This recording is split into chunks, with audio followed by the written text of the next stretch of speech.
बिस्मिल्लाहिर्रहमानिर्रहीम। अस्सलाम वालेकुम।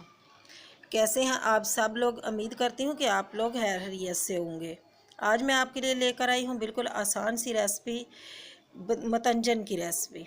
और ये बनाना भी बिल्कुल आसान है, शॉर्टकट तरीके से मैं आपको बताऊँगी।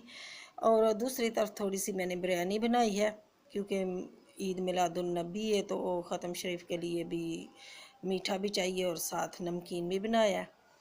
तो चलें चलते हैं। रेसिपी तो मैं आपको सिर्फ मतंजन की ही दूंगी। ये चावल है आधा किलो, अच्छे बासमती चावल ले लें।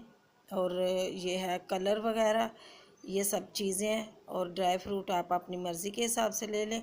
और ये जो कलर है ना, इनमें हम थोड़ा थोड़ा पानी डाल देंगे और पानी डाल के रेडी करके एक साइड पे रख लेंगे।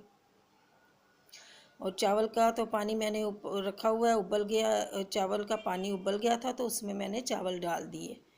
ये देखें जी, चावल में देसी घी डालेंगे 1 चम्मच।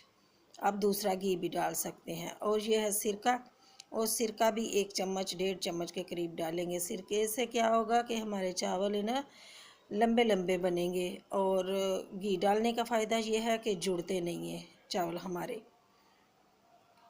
ये चावल उबल जाएंगे छान कर। ये जो कलर में हमने पानी डाला था ना, इसमें 2-2 चम्मच हम चावल के डाल देंगे। ये इसलिए डालेंगे ताकि जब हम चावलों के ऊपर रखेंगे ना तो दूसरे चावलों को कलर इनका ना लगे। तो आप एक्स्ट्रा पानी इनका निकाल लेना। जब चावल ये भीग जाएंगे ना तो जो कलर वाला एक्स्ट्रा पानी है ना वो निकाल लेना। तो एक साइड पे इसको रख लेते हैं। तो दूसरी तरफ ये कढ़ाई में हम डालते हैं घी। बनस्पति घी डाल लें या देसी घी डाल लें, तेल नहीं डालिएगा।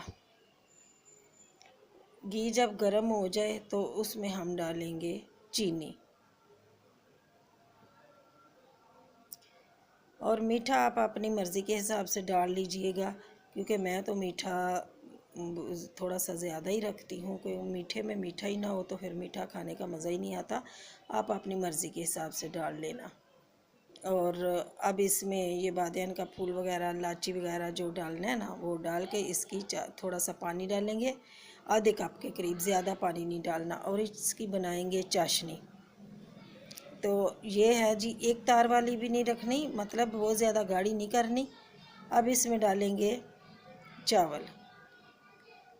जो उबले हुए चावल है ना वो इसमें डाल लेंगे और कर देंगे इसको मिक्स। अच्छे से इसको मिक्स करना है ताकि सारे चावलों में ये चाशनी जो है ना सारे चावलों में लग जाए।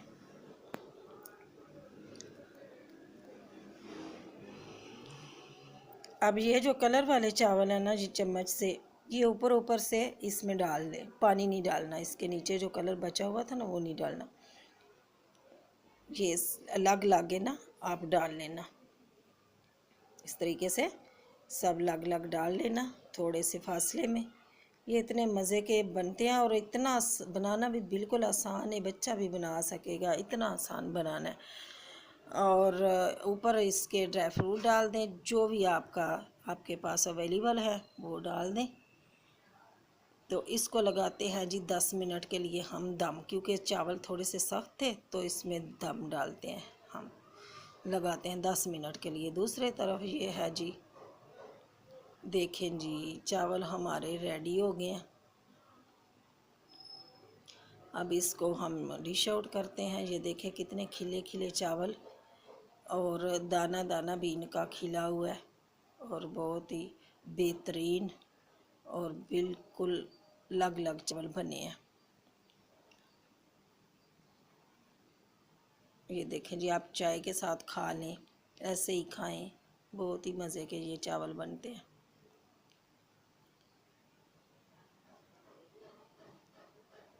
तो ये थोड़ी सी बिरयानी भी मैंने बनाई थी। ये देखें जी, चावल तो डिश आउट कर लिए। अब ये बिरयानी है तो इसको थोड़ा सा हिला लेंगे। तो ये मसाला इसका भुन चुका है।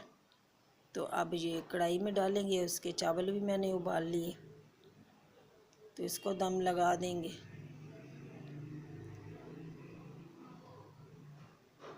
पहले इसके मसाला डालेंगे, ऊपर इसके चावल डालेंगे, तो इसको लगा देंगे दम लगा के फिर इसके ऊपर चीज़ थोड़ा सा ज़र्दा रंग है वो डाल देंगे। इससे ना चावलों का कलर बहुत प्यारा आता है। ज़र्दा रंग ऊपर डालेंगे, फिर इसको 10 मिनट के लिए या 5 मिनट, आप जैसे चावल देख लेना, अगर ज़्यादा गले हैं तो 2-3 मिनट के लिए भी दम लगा दें। ये देखें जी, ये भी खिली हमारी बिरयानी भी बिल्कुल तैयार है। दुआओं में याद रखना, अल्लाह ताला आपको अपने हिफ्ज़ व ईमान में रखे। फिर मिलेंगे ऐसी आसान रेसिपी के साथ, तब तक के लिए अल्लाह हाफिज़।